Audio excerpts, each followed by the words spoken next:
Bongani Baloyi, thank you for joining us for the third time on SMWX. And I must say, many people now want to come on this platform. Yes. But you were one of the first people to join this platform when you were mayor of Midvaal back in 2019, I think.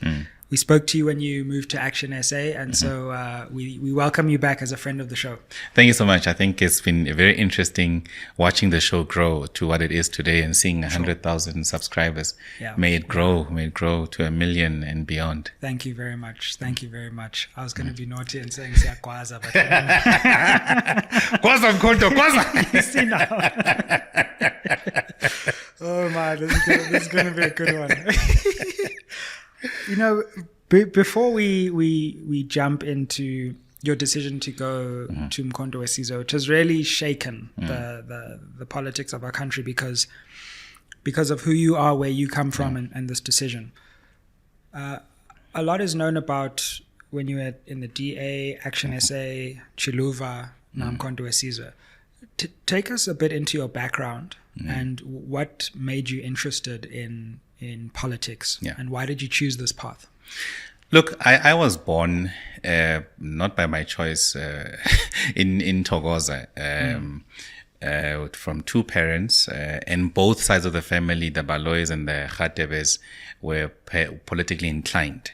But my mother's side, the Khatebe side, was more of your PAC, Azapo, Black Conscious movements, that sort of line. And my father's side was more of ANC. ANC. And coincidentally, my father's younger brother led a unit of Mkhonto Sizwe as well. I think they were calling them that then, but a unit of the ANC in Khumalo Street, which was about 100 meters from the hostels. So we were right in the middle of the conflict between ANC and IFP. And that's a background that one grew up seeing all of these things happening between the two, IFP and the African National Congress. When we go to Khumalo Street, my father's side of the family. So my mother continued with politics. She's still a very outspoken person, very stubborn, but fundamentally believes in contributing towards a cause and following what you believe.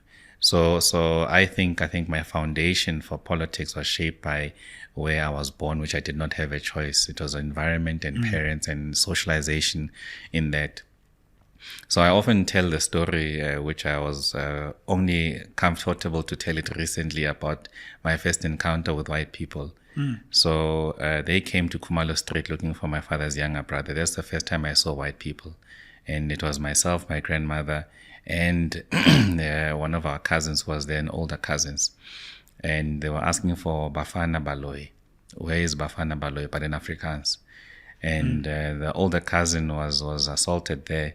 And I think I remember 3 officers grabbing him by the waist and the underpants and lifting him to a point where his underpants were literally hanging below his armpits. That was my first encounter of seeing white people.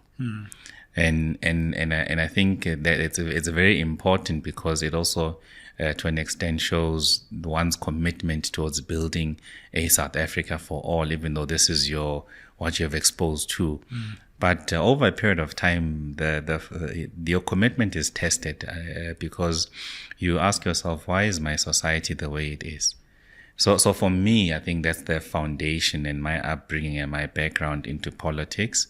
And my mother was my biggest influence in the later years, because she's the one, when we moved from Thokoza to the Vaal in Daleside specifically, she got involved, continued to be an activist and fight with the local councillors, local mayors. Then she was recruited into the DA. And naturally, where your mother is, you end up going as well. And that started my journey with the Democratic Alliance. So that's the part that many people don't understand and they miss, because if you understand that part about me, you'll understand why it makes sense for me to be where I am. It's like almost full circle. Yeah. And again, many people, when they speak about my political journey, you would assume if you did not know me, you'd think they're speaking about some 50, 60-year-old man. And you know, one is only 37 and has lived a privileged life of having the honor and the privilege to lead and build a track record and you know, something to leave your family and children later to be able to refer to and understand what you are passionate about and your struggle and how you contributed, because all of this is in the public. And your journey is interesting because it's actually quite reflective of South Africans. Like in all our families, it's not as if there's only one view, one party, one history. For many of us, especially in Black South African families, there's a faction that's EFF. Yes. There's a faction that's ANC. There's now an MK faction. There's a DA faction. And you know, that doesn't change the fact that we're family. Maybe sometimes politicians try to act like we all are in one place. But the fact is that we all trace influences from lots of different parties.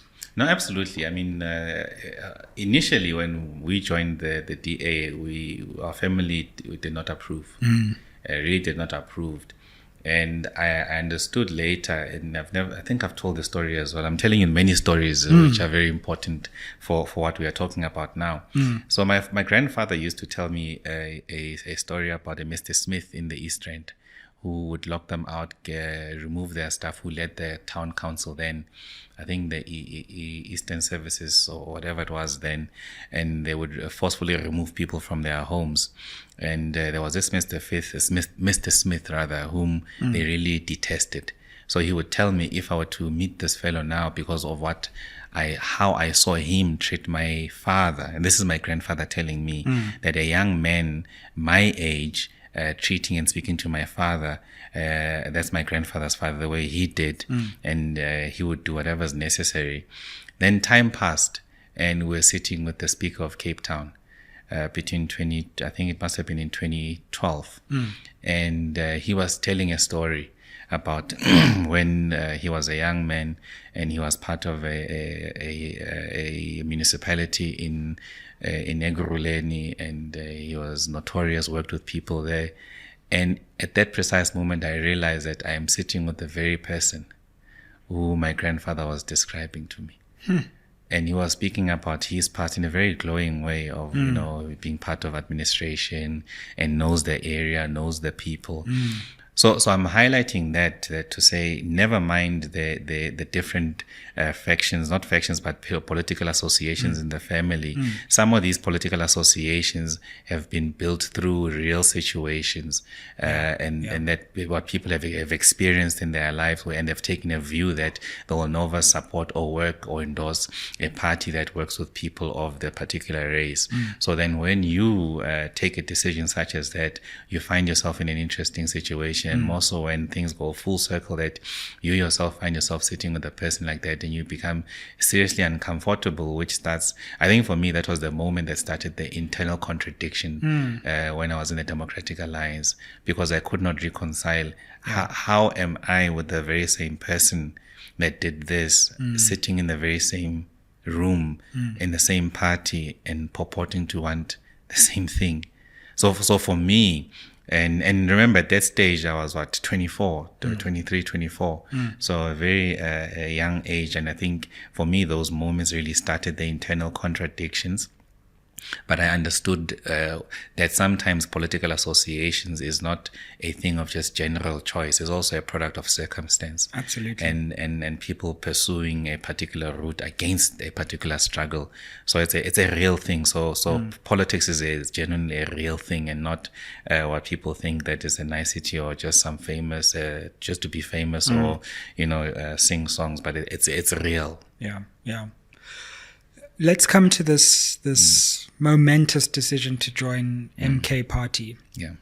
Because we've spoken about the periods in your journey before that in our previous episodes. When did this idea start in your mind, and can you take us into the journey towards MK Party?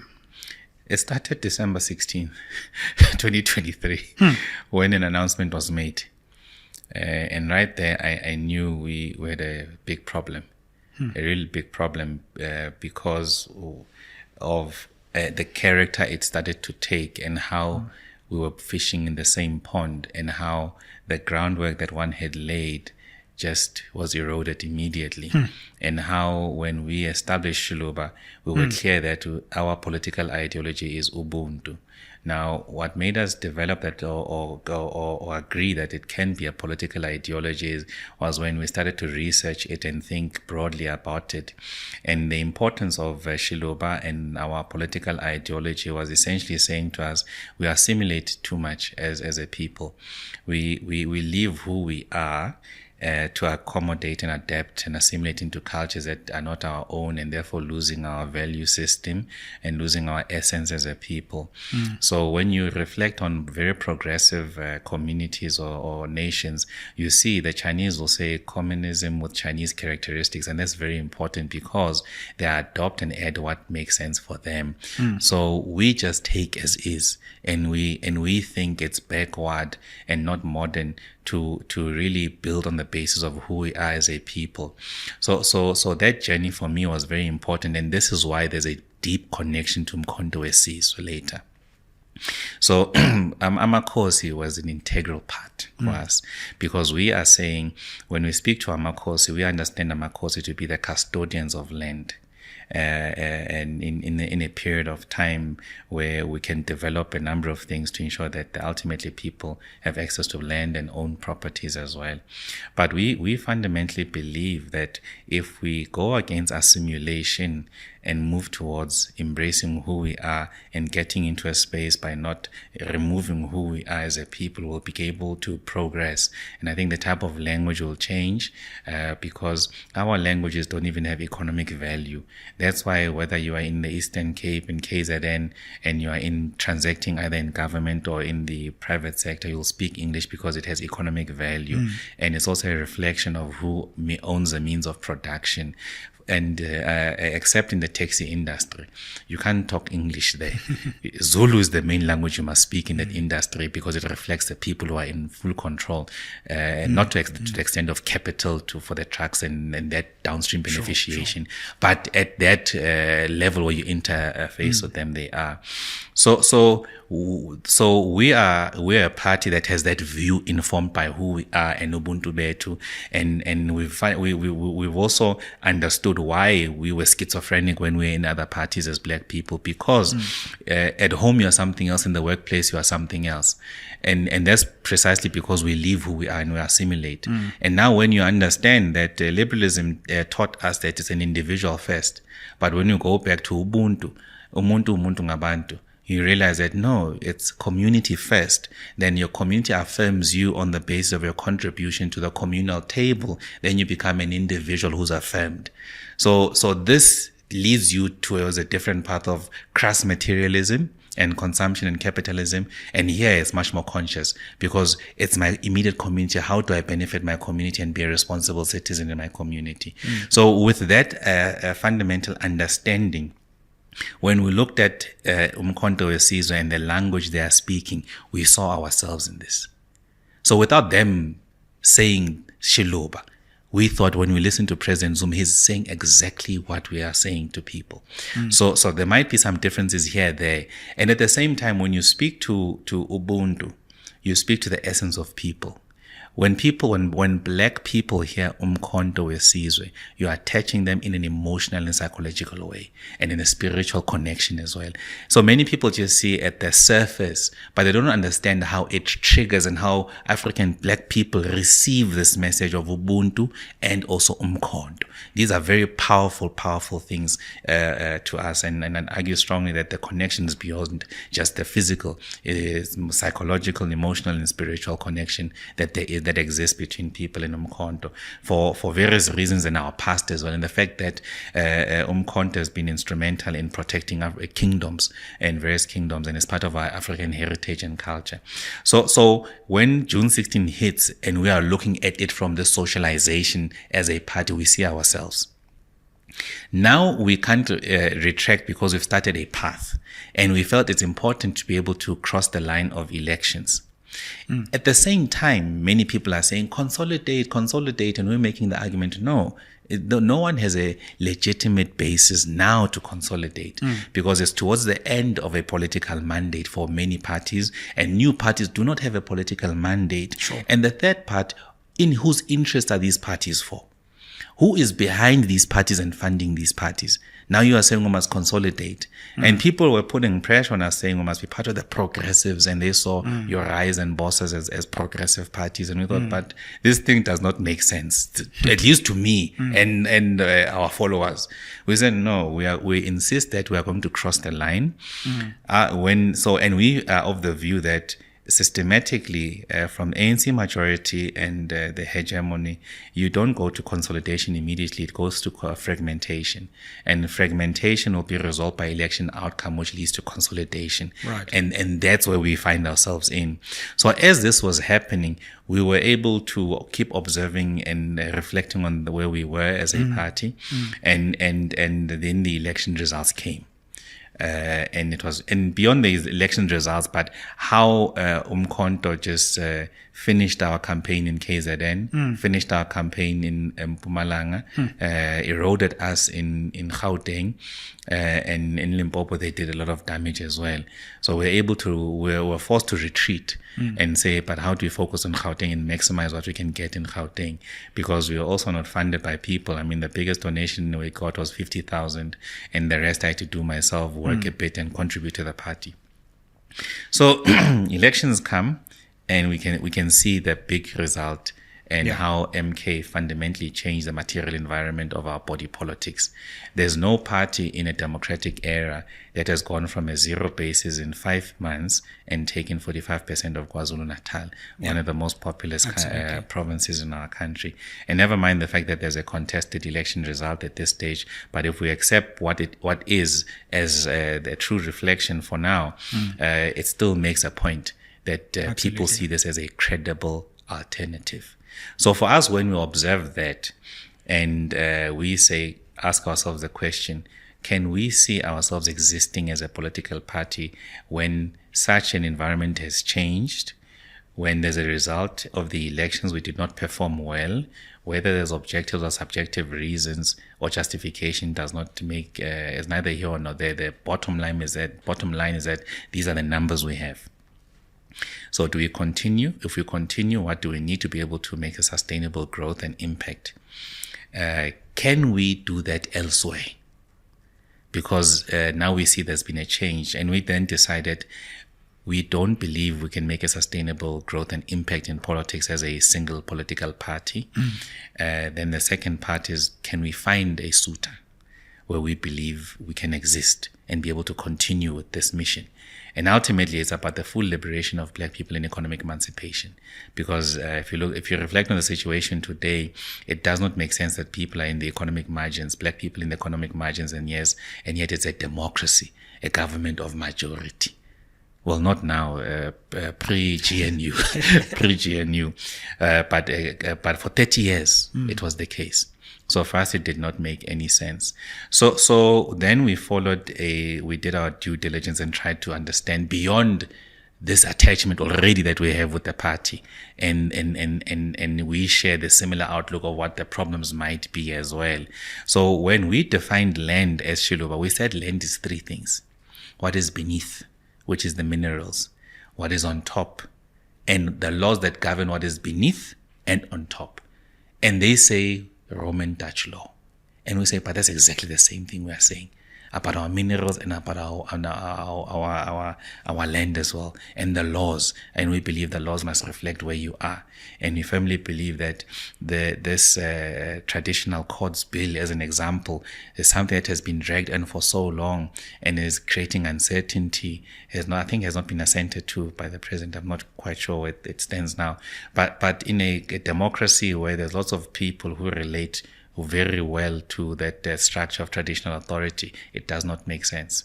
Or it could be subservient to various other pieces of legislation. So for us, we looked at those similarities and said, does this make sense? So is the strategic thrust the same? Do you want the same outcome objectively?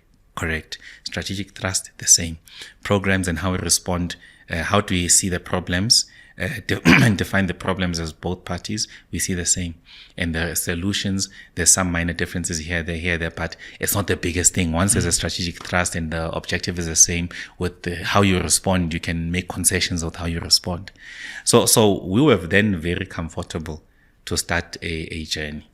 And we waited for Parliament to settle and see what was going to happen within Parliament, new government, GNU, and how MK was going to respond and the role that would play. We were further excited by seeing, as a consequence of the DA Grand Coalition with the ANC, that now MK is the official opposition, and also had an agreement with other parties to form a progressive caucus. This said to us, now the call becomes clearer. What next is becoming more clearer, even though these ones are still working as independent political parties in Parliament. But we also felt that actually we do not see ourselves existing as a separate political party in this environment. We actually see the case now for stronger consolidation. So when they settled, we then started to send a few feelers of what they would think, and we've interacted with different leaders of MK at different points, and eventually, I think, with the appointment and resignation of Floyd from the EFF, for us that was the final sign. That that's interesting. If someone like that sees value and in presenting himself to a party like this, that speaks volumes to us. So now actually this consolidation is not just a concept. It is real. It is genuine. So then there was a conversation between myself and Floyd, which was a very simple conversation, and also just understanding about the future plans. He really made us comfortable with where MK is going and what they want to do, and really the prospect of MK as well. And we were able, when I got back to the team and share with them, we were then asking ourselves, what role, how can we add? And when we saw that actually, if we go and add value, what Comrade Floyd shared with us, we can actually surpass what he thinks is a potential outcome because of our contribution in these small spaces that we find ourselves in. So that conversation was then solidified, and also meeting and talking to other leaders of MK, but not the president, but other leaders of MK. Sure. So there was that conversation, and then ultimately I got back to the team and we made a decision that in light of all of these political considerations, we are going to deregister Shulub. And all of us are going to go and join Umkhonto weSizwe. And number 3, we are going to go and persuade our members what we did not get to follow us and join Umkhonto weSizwe. So now we are currently going through a process of integration and migrating our WhatsApp groups, our members, onto a platform of Umkhonto, and ensuring that we register. Our members. And now we've got pressure because we need books. So we can go. People want to sign things they see, and they understand this moment, what it actually means for us. So that's how we get to us joining Umkhonto weSizwe and seeing it as a logical and strategic choice for us as a party. I must say, a combination of you and Floyd is a very interesting political combination, and it would have been nice to be a fly on the wall of those conversations. But I guess you're giving us insight into the party's future plans, because as I see it, obviously the party is shot onto the scene, biggest opening of any political party, new party in democratic history. But then the question is, where to from here? It's clear that no matter how many attacks come MK's way, there are people on the ground who are extremely receptive, which means that if you can play your cards right, there's potentially room for even further growth. Is that the kind of picture that was presented to you? And I think between now and 2026 is going to be such a fascinating period in our history, Do you think people could be further shocked by the growth of MK, and what do you see that potentially looking like up until the local elections? Absolutely. I see that this period is going to be consolidation first, and then growth. And I think Comrade Floyd and the other national leaders are going to be playing a very key role in building the institution, systems, procedures, and guidelines, and also political education. I'm very excited about the political education because I think part of the political education should include a school of governance to really prepare, nurture, prepare future leaders.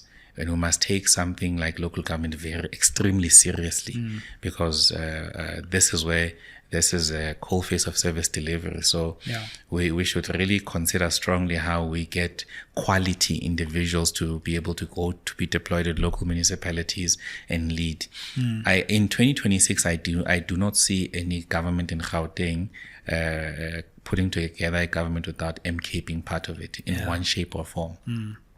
So for us, I really think Gauteng is going to be a growth area. In fact, the entire country. Just the other day, there was a by-election won in the Northwest, and who would have thought, for what people think is a tribal party, that it can make such inroads that way.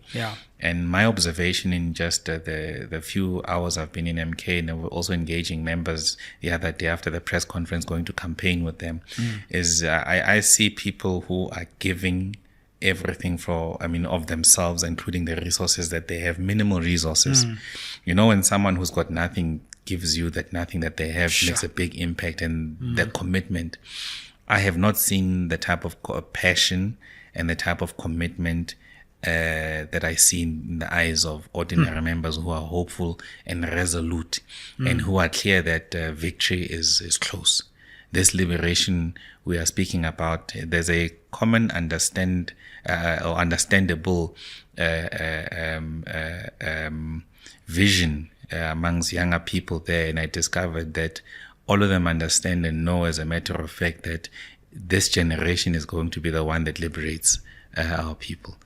So that's the type of excitement that Umkhonto weSizwe has unlocked and triggered in people. It's that type of excitement that says what we are going to attain is very close now. And obviously, I would then ask various questions in the party when the time comes to say we must prepare ourselves for when that time comes. The worst thing is to govern badly. As someone who said in my former organization, governing bad is a sin. It's a real sin. So I'm really obsessed about ensuring that one contributes to the extent that we understand what the typical leader of Umkhonto weSizwe would look like, from a local municipality to a metro and various other levels. But there should be a very credible approach, because if we do that, we're able to build a stable ecosystem for governance. For stable governance, for respect of systems, for respect of the pieces of legislation that governs different spheres of government, and also for consolidation of power. Because people don't appreciate that we don't just do all of this to get power and play with. The ultimate answer is, what do you do with this power? So we must have comrades who understand. Even you wake them up at night, they will tell you what is the strategic objective with power, is to do what with power. Because it's not God who's just created the material conditions with it. It's human beings through laws they pass in parliament. So we must be very clear about the program of action when we get there. That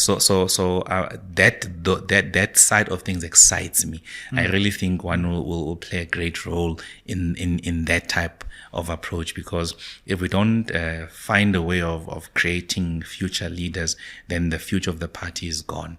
And we must create the right culture, internal culture that is followed, that is respected, and is seen as a maxim for the party, that you dare not go out of this. This is who we are.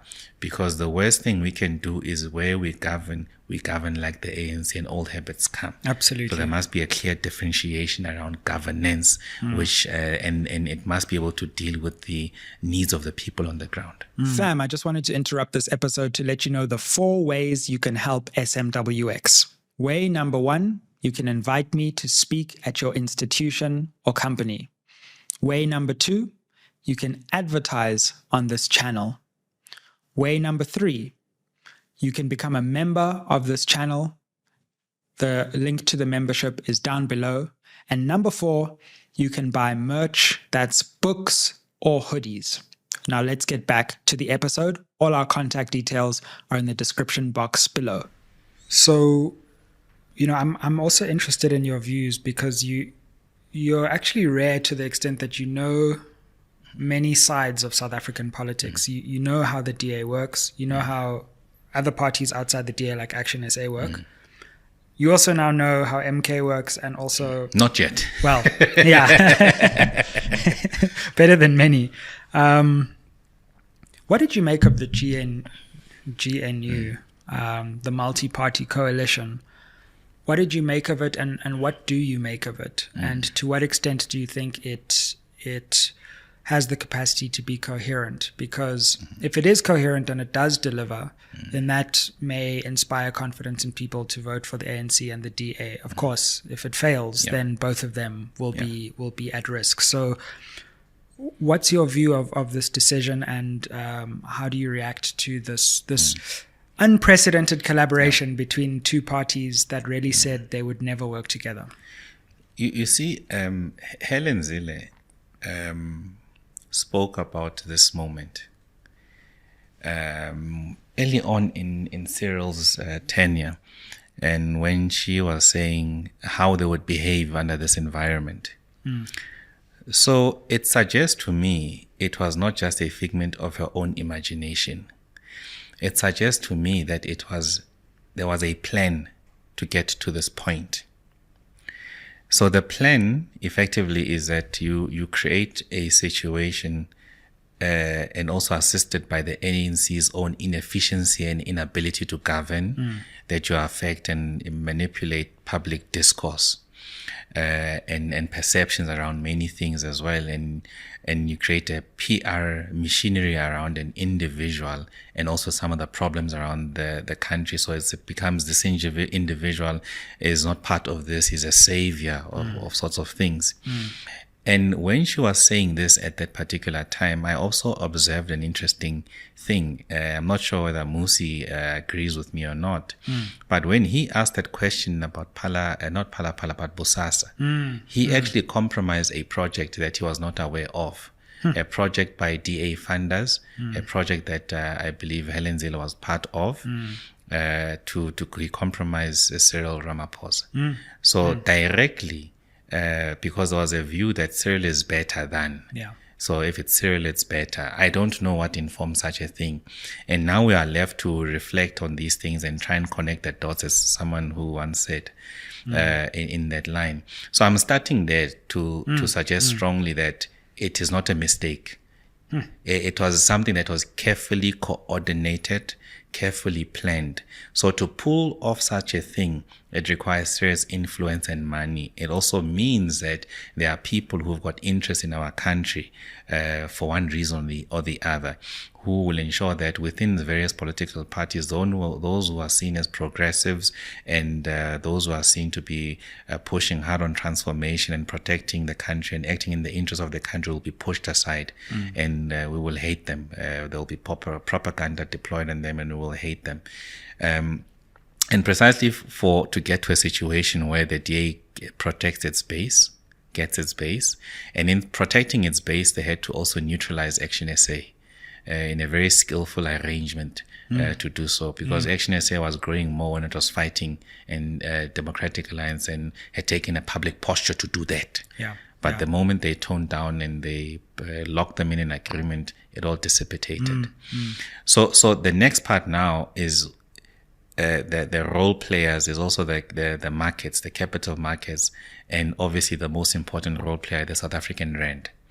which behaves in a very interesting manner and decides who it likes and who it detests, and how it behaves to the detriment of South Africans, by the way, ordinary South Africans, because of this rapid just fluctuation of the rand, because of things that happen in that way. So you never expect a national currency to behave in a manner that it has been behaving in.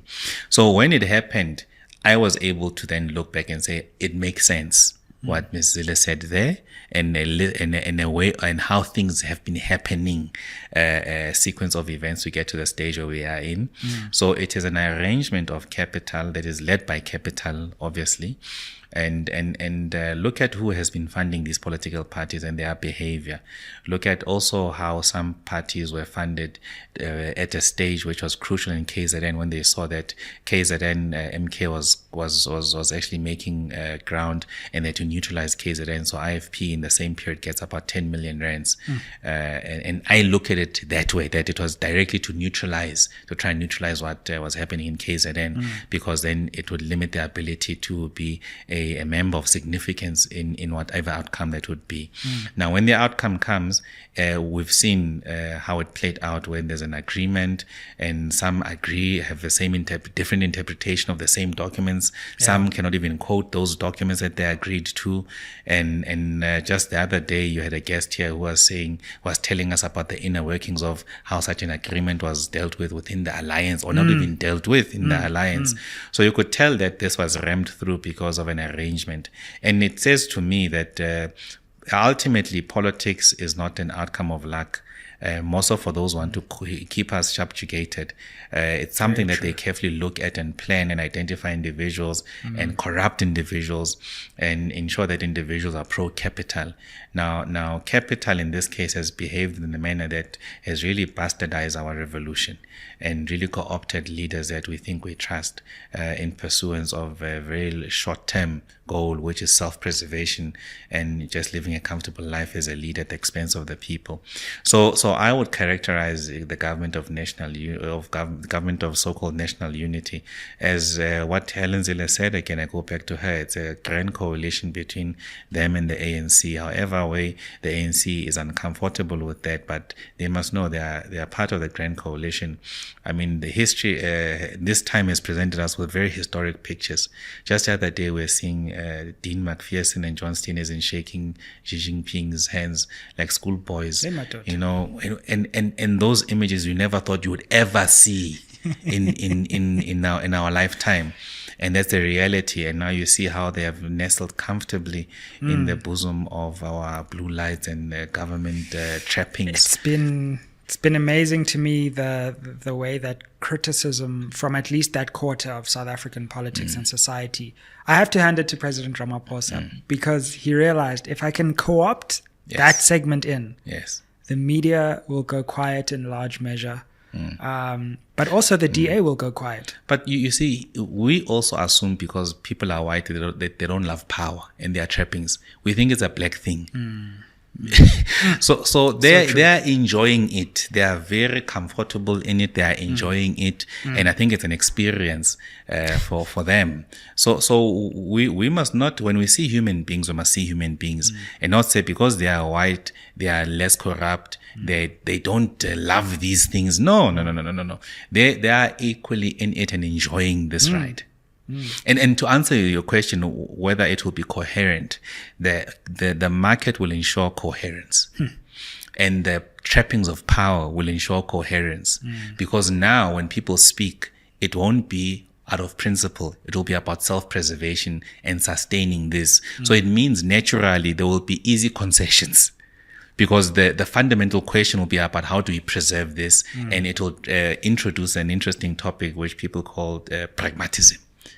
So it won't be pragmatism. It will be how do we sustain this power source? How to ensure that there's pragmatic and ultimately the markets are benefiting from what we are doing, and how do we sustain that? Which is actually good for where we are because they think we are our grandparents. They've totally and completely misread this generation. There's a serious awakening of Africans. Whether you look at how the spiritual awakening of various Africans now pursuing to actually follow a calling of their ancestors and embrace that publicly, and also go to corporate space with beads of izinyanga, izangoma, and actually representing themselves like this, and me wearing umqhele and being part of my identity. There's a fundamental difference of black people in this generation. And Umkhonto has triggered that and actually created an alignment with what is happening. I must say, that is interesting. And I get so dispirited with the analysis of Mkhonto Sizwe, because it follows so many familiar tropes which have been with us for like 3 decades at this point, and it just gets repackaged about Zuma and sure, we must talk about those things. But one thing that struck me in the campaign was, as you said, isiZulu just became the language in many ways of the campaign, even in other parts of the country, just like English is often a language in many places. But there was no policy to say we are going to put African languages forward. It was just embodied. And a lot of people who don't speak isiZulu or don't understand isiZulu just missed that, right? For the first time, we had a party that said, no, our language will be an African language. Ispandla, umqhele, as you said. Correct. You just see people wearing and being proud to. So a lot of that has been missed in the media narrative, in the sense that a sense of an authentic African identity is being brought to the fore. And if we miss that, we will continue to misunderstand why Mkhonto Sizwe is growing so fast. I think it's also a product of assimilation. And my observation has also been, we have people we call political analysts who are commentators, not real analysts, because they don't really go to the below the surface and try and show us pictures or rationale that we don't see. So it's very one-sided, monotone, and you know what this person is going to say already. And they're probably just copying the last person they heard on the same show. Absolutely. But at the same time, these very same political analysts, so-called analysts and commentators, are embedded politicians themselves. So they know who they are supporting. I'm not saying all, but I'm saying some of them behave in that manner. So I really think the mischaracterization of Mkhonto Sizwe is because people don't understand how spiritual and emotional connections and psychological connections that it has to black people, African people. They don't understand how when you speak that type of language, you speak to the essence of our people and the soul of our people. They don't understand how that simple language connects to people, and how rekindling a struggle and picking up Umkhonto is so very symbolic of the times we find ourselves. And it so happens that in a very youthful population, the person to pick up Umkhonto is an individual who's above 8. What a time to live in. For me as a young person, when I observe that, I think to myself, I'm actually embarrassed as a young person that I've reneged my responsibility to be someone who's doing that, but it's an older person. But at the same time, I really now understand the role of an elder in our society, more wisdom, and in any case. So it's also for President Zuma a moment in time. You know, sometimes you wait your entire life to only get your purpose at the end. And I think he's really being fortunate that he's going to leave this country something so powerful, and that's going to shape the length and breadth of our continent, because what Umkhonto is going to do is actually deliver on this liberation of black people. I really fundamentally believe wholeheartedly in that, and that's why it's so easy for us as a collective to volunteer our time and effort towards a struggle, because there's an immediate connection with what they're trying to do, and it resonates with us. So people who underestimate this take for granted that young people, more than 60% are unemployed, beneficiaries of grants. Generally, black people are the biggest beneficiaries of grants. So we've been condemned to a life of grants. We're not deepening our economic participation, our deepening transformation. We're not owning our minerals. There's only a few people who are owning minerals. So I think with this socialization and public going to grow, the people who are in trouble is the black bourgeoisie. because many of us are going to ask, how in an environment where many of us are poor, you are rich, you are a billionaire. And what have you been doing with your seat at the table for so long? Like, what's the democratic dividends of transformation that you have led? I really think, and if there's one case I must put strongly, is the fact that the black bourgeoisie, that black elite, has some serious accounting to do.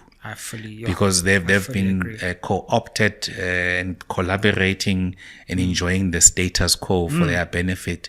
So for a country, 60 million people plus, to have a few black exceptionalism, we still something we celebrate today. I really think their time is coming. So if they take one thing seriously, is to understand that they too now must make a choice, which side they are in. Are they in the side with their collaborators, or they're in the side of the people? And if you're in the side of the people, you join the revolution and you contribute towards the revolution as well. And I really think that for them, it's a matter of time. There's so much you can do as a black elite and think you're above the rest of us, and that this does not affect you because you live comfortably with people who you collaborate with, who want to keep domination, economic domination and monopoly in the country at the expense of people. And for them, that time is coming. It's just such a fascinating time to be alive. Just one other thing. We were mentioning the Parliamentary Portfolio Committee, and I said this, I predicted it. It's not a hard prediction, but I said two things are going to happen with this coalition. Number one, the DA will have a racism scandal. And number two, the ANC will have a corruption scandal. Yes. Very early. Yes. And here we are, right? We are. And Ronaldo Gous, ANC, quiet. Now, with Minister Nkadimeng, or Simelane actually, yes, there's a performance in Parliament to some extent, but it's also very, very carefully choreographed. So we're seeing very interesting times in our country where those two forces that used to hold each other accountable in different ways have suddenly started becoming mute in convenient moments. I think there's been collaboration between the two that we don't know of for years. Because when did Capital really take ownership of the soul of the ANC? One would argue that might have happened when these BE deals were being launched. Already then, people stopped representing the people and represented interests. So when did the NEC of the ANC was taken over during this period by interest of money and interest of board, interest of minerals.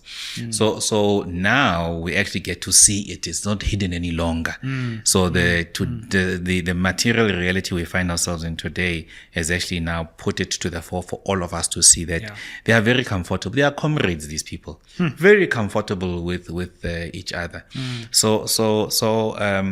For me, I think it's poetic how the end of the ANC is unfolding right before us, where we are seeing their long, cherished, and deep relationship with Capital, and Democratic Alliance represents Capital and white interest in the main.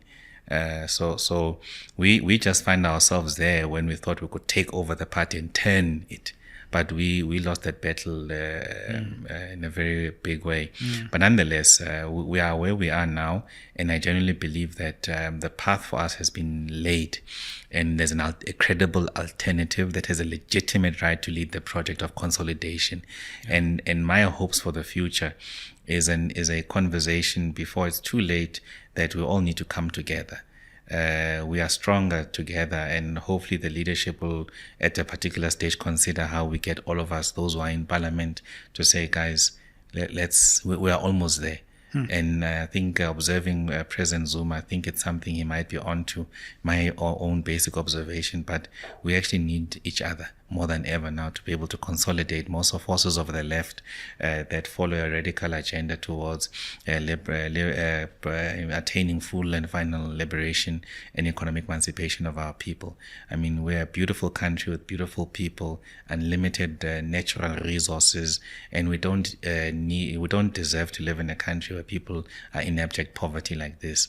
when China has been able to defeat that in a shorter space of time. I mean, I think they were targeting 2030, and look at what they've done much sooner than that. So what stops us? The inhibitor and the enemy for progress is this current government. What do you think that consolidation looks like? Are you talking EFF as well, MK, sections of the ANC?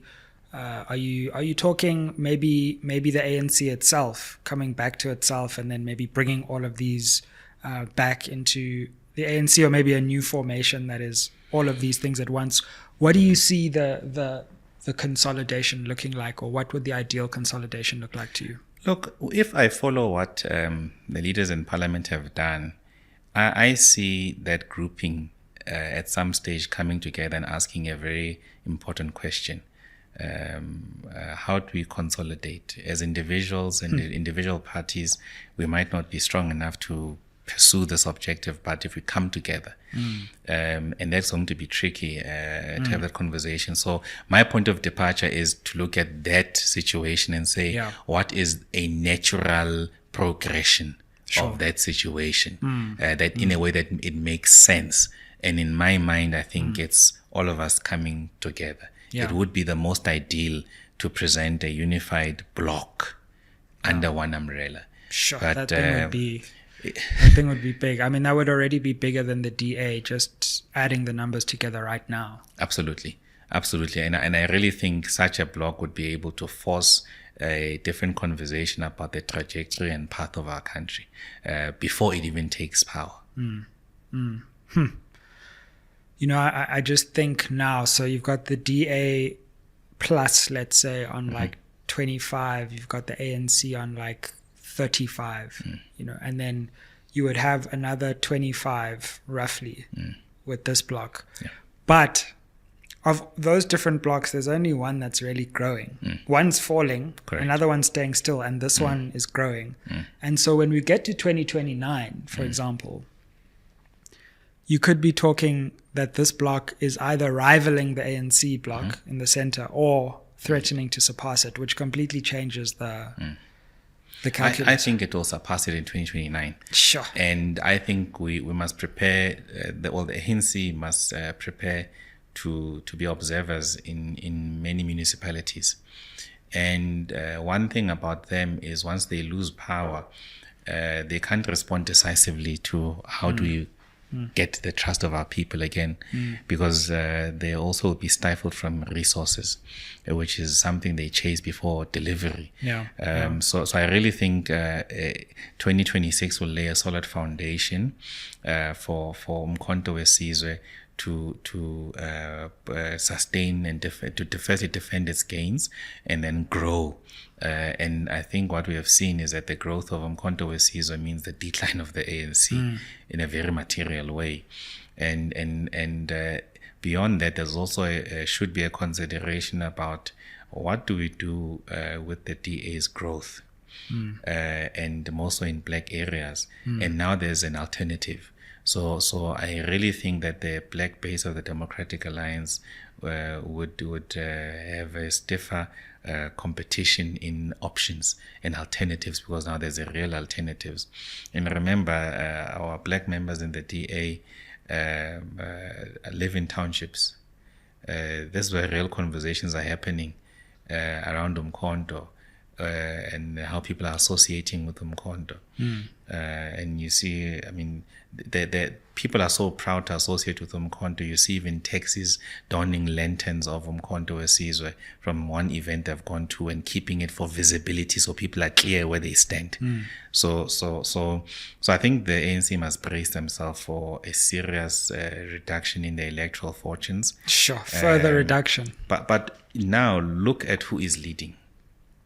And look at how their relatability to the masses and their stature.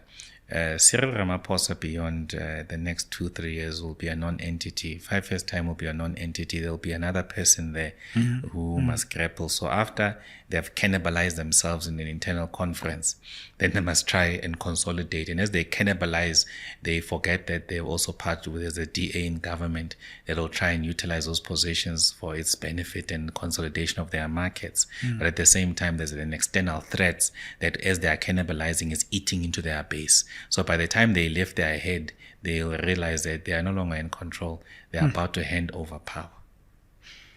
I wonder what you make of Action SA's position in Gauteng, because you notably left Action SA. The accusation at the time was that you were willing to entertain a potential partnership with the ANC in Gauteng, which wasn't a crazy suggestion because you only had two options, really. It's either the DA or the ANC. But although the party had agreed in principle, then there was a change of heart and you were out. Now we hear from Action SA, hey, it turns out we actually do want to work with the ANC. And they've done so in Joburg. In Tshwane, we just interviewed Mayor Julius Brink, where he's facing the prospect of being booted out of office by Action SA. What do you make of that? And what are your thoughts on Action SA's attempt to reposition itself in Gauteng? Look, I think that we must ask ourselves why now, and what is the driving force or reason behind doing it now. And unfortunately, we can't trace it anywhere except to the realization that it's as a consequence of the DA embarrassing Action SA, trapping them in an agreement and leaving them abandoned to go quickly run to the DA and having lied to them in the process of this moonshot, which became, I can't remember what the moonshot ultimately became, but they trapped them. So they got them to really lock themselves, chain themselves to a pole and throw away the key or trust the DA with the key, and the DA left them there. So the reason now is to deal with that the public humiliation and embarrassment. So now what drives it is we were going to show them. And the statements that have been made are quite evident to this, that the DA has embarrassed us and we are going to show them they are not a party to be trusted. So it's that type of rhetoric that informs my statement. So as it happens now, obviously I reflect on when that was happening, when the party had met, took a resolution, endorsed a resolution, and also Herman supported that resolution to proceed and collaborate with the ANC in stabilizing the province of Gauteng in governance, which later, when he came back from holiday, and coincidentally, even now he's on holiday as these things are happening. So it's like history repeating itself. So came back from holiday, did an interview with Clement and said, over his dead body, will such a thing happen? Mind you, there's a resolution taken by the National Executive, which is Senate, that is binding on all of us, at least on the leaders. So then it was left on my lap and made it to look like Bongani was the one driving this alone, and it was his own thing, and the institution did not support this. Now we find ourselves at full circle. And now I suspect that with internally in Action SA, there's a big shift and a rift building between your leader, your president, and the chairperson of that organization, who are on opposing views and who are hell-bent to split that party because they don't agree. From what I gather and from where I sit, is that the chairperson of Action SA is hell-bent on working with the DA at all costs. And Herman Mashaba is saying we are tired of this abusive relationship. So this is creating a fracture. So the very same moment, which I saw as a very key moment for me to extract myself out of this situation, it has visited them again. And from what I suspect, the region is aligned with the president of Action SA, the province is aligned with the president, the PEC, and now the challenges is with other leaders. So I think this is going to be their biggest challenge building up to this. I really think the next 2 weeks are going to be very important for that organization as they continue, because now they're exactly where they were. and the type of decisions they are taking now, which could have been implemented much more sooner. The province, Gauteng, Johannesburg could have been saved from having multiple mayors in short period of time and creating instability. That could have been prevented. Ekurhuleni could have also been much more stable, and Tshwane could have been much more stable. So to do it now, I think it's a bit too late now. But all it's going to do is assist in cannibalizing that party. Fam, you asked for some SMWX merch and we have delivered. I know you're always looking for ways to help support and grow this channel. So why don't you buy yourself an SMWX hoodie? Super comfy, super warm, and you can represent SMWX. You can check the link down below for how to buy your SMWX hoodie and help build and grow this channel so we can bring you more interviews, more analysis, and more educational insights. Now let's get back to it. You know, when you're talking about the two parties, the ANC and the DA working together for a longer time than we realize, I was suddenly thinking about Parliament and the Mkhwanazi committee, the Hlophe decision, and actually realizing that we have actually seen this project before, and the ANC and the DA may well have been working together for a long time. Absolutely. All of us can see the type of neoliberal policy they've been taking and its trajectory, and how it's been more of how to erode the capacity of the state. And you hear those things and pick up on those things when they're pushing privatization. Let's privatize. So on the delivery of very important public goods, where the state must have the inherent capacity to deliver on those, but instead there's a view that let's privatize. And I actually share the same opinion with those Solim Mapaila, that what they actually want now is three things. It's water, it's sanitation, it's electricity. Once you get that business in private sector, Now you're done then, eh?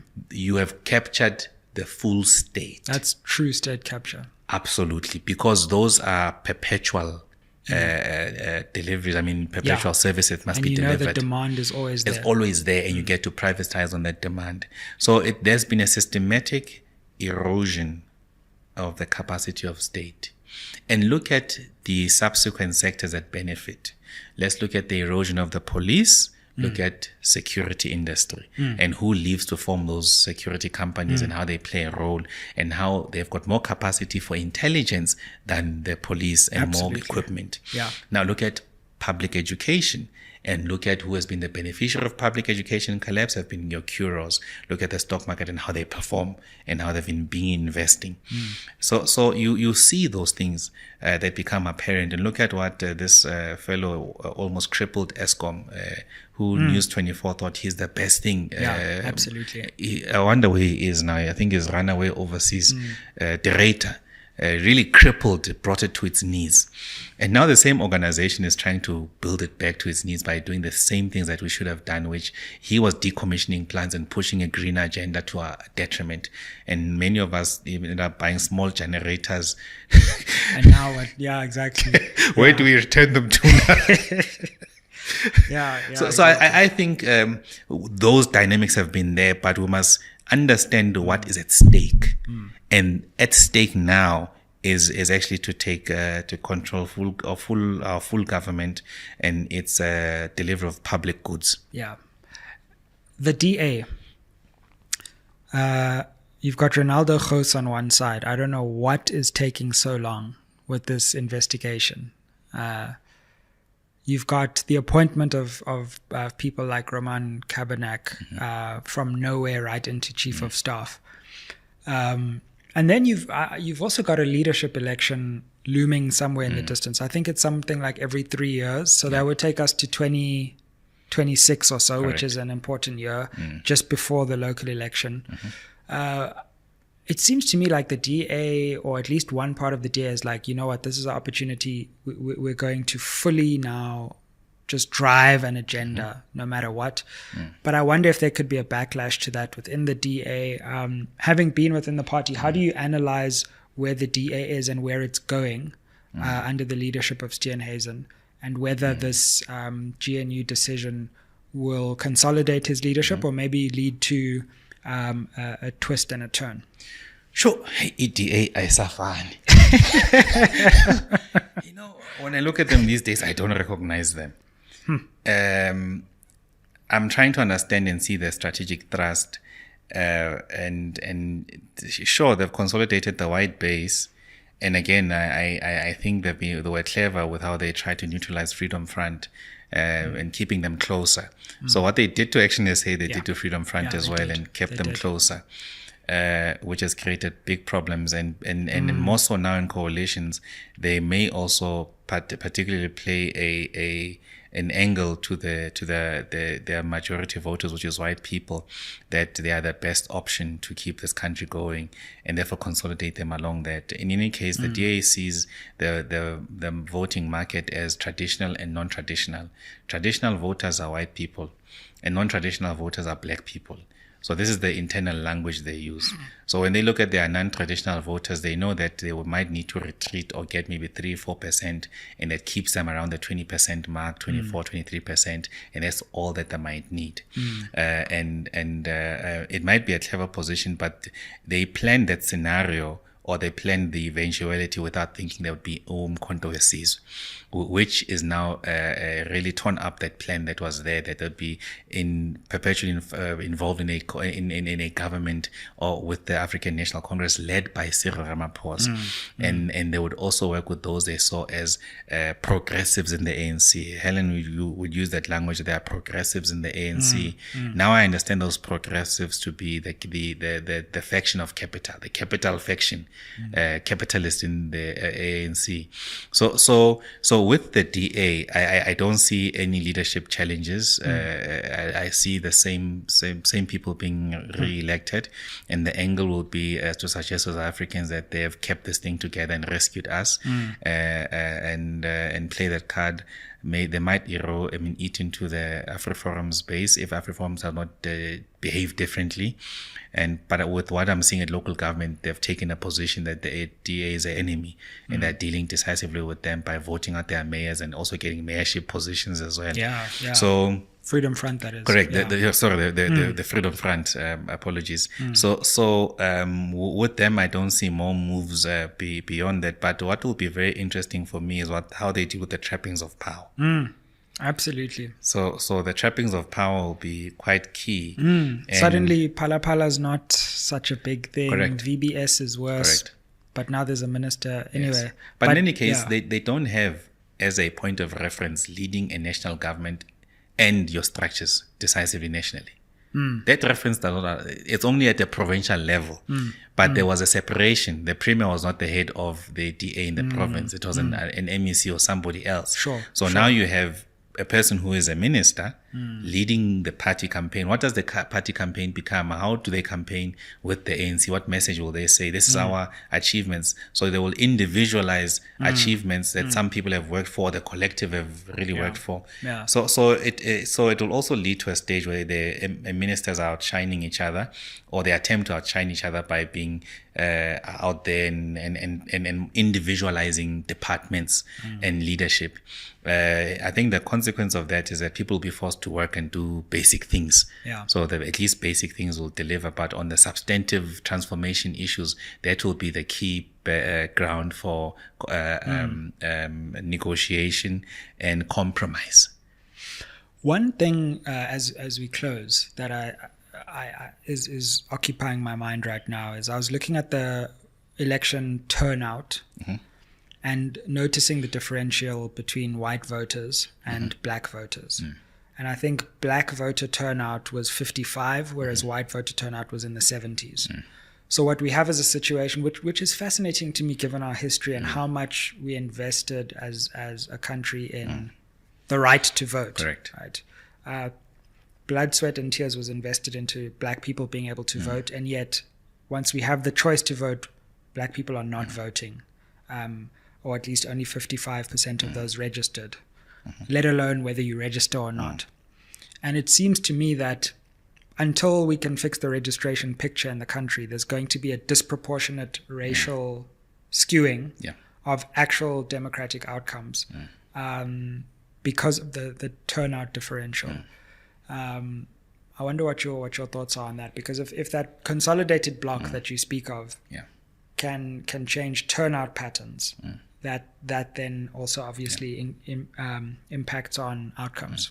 So when we're still with Shiluba, we were of the firm view that voting must become a must. It mustn't be a choice.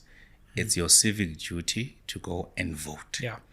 And removing choice. Your choice is who. But whether you are going to vote or not. Sure. And secondly, we propose that IEC is a government organization institution. Why is IEC saying people must register when IEC has Home Affairs, which knows when you are eligible to vote? So there should be a seamless integration. Absolutely. Already you must just get a message that you are eligible to vote. Please at least confirm your address and your voting station. Absolutely. And citizens then understand that I have got a responsibility to go and vote. If I don't vote, it might affect maybe my access to some social goods or one way or another, because you want to claw back that laxy-daisy approach of it. So I really think at the core of it, we need to fix it in that manner. I really think that will deliver a type of substantive and material outcome from these elections, because some of us treat elections like it's a time to party, but at the same time, when people believe government has lost its legitimacy, and therefore the entirety of the body of politics has lost its legitimacy because government has not delivered on their needs, what is the point? So again, there's no confidence. We are failing to give confidence to our people to exercise this very important right as well. So it's also a combination. We must fix our politics. There must be substantive delivery. People must not play with power and governing. They must really deliver on those things and leave politics out of it. But at the same time, our citizens must understand that it's a serious obligation. It's not it mustn't be a choice. I agree fully. I spoke to the CEO of the IEC on my SABC show online, but also offline, because he made the statement and the show ended and we chatted after that. And he actually agreed, because what I suggested was at least make registration voting opt out, right? So you, as you say, you automatically, once you turn 18, you're registered to vote. If you don't want to vote, okay, fine. But then you don't have to go through this whole thing of now, where do I register? Oh, I'm registered in the wrong place. Now I registered for this election, but now there's a by-election. I moved. Now I need to this registration admin is just too much. And we could just cut it out and say, if you want to exclude yourself, then you must go through the admin. But otherwise, you're on the roll. But at the same time, we've never actually thought about what is the typical new voter mindset in their profile. How have they been socialized in school? Their outcomes of an education system which does not conscientize people about where we come from. They rather conscientize them about sex and sexuality and those sort of things. And there's no real proper socialization about where we come from to conscientize the mind, and also invest in civic education at school level as well, because ultimately this is a citizen of the future. So how do you then ensure that my daughter, who's still in primary school, gets to understand issues of rights? Already they know why you must not litter and its importance. So teaching them, and if you are in the car and I throw away a piece of paper by mistake, man, I need to apologize and make a plan to get it, and keep it until we get home and discard. You violated the Constitution. Absolutely. So imagine if we land in the minds of young people the understanding of voting, the importance of voting and their civic responsibility, and we also further educate them about the built environment, and we move away from these maths literacy and those sort of things. Built environment, how to build bridges, what does it take to build roads. So when parents are angry and they want to go and destroy burn a road, children will say, but you understand, you are burning, it's not just a road, it's bitumen, and there's this part of it, and when you are burning, this is the damage you are doing. It's supposed to last us for 30 years. So also we are compromising the citizen of the future by getting them more dumber and dumber and not actually giving them the tools to hold us to account, because those who must hold us to account actually is the generation coming, because they get smarter than us. Instead, we're getting them more stupid than us. Bongani, Baloyi, wishing you all the best. I'm sure this won't be the last time we sit down. And I suspect the next time we sit down, our country will be in a very interesting place. But we really appreciate you supporting this platform from the get-go and joining us once again on SMWX. Really appreciate it. I think we've been given a privilege and an honor by President Jacob Zuma to fall in line as he picks up the spear to lead this revolution, to be forces of this revolution, to give of ourselves. And I'm really confident and can say I don't see myself changing this T-shirt. Now there's a home. There's a real home which was not there. It's something we've been yearning for, and we found it. And I'm really proud of the growth of your platform and these conversations. And I think there's space for alternative conversations and views outside of the propaganda that we are fed every day. And this platform remains important. Thank you, my brother. And thank you for watching SMWX. Help get us to 150,000 subscribers this month. And keep it locked. Comment down below, like, share, subscribe.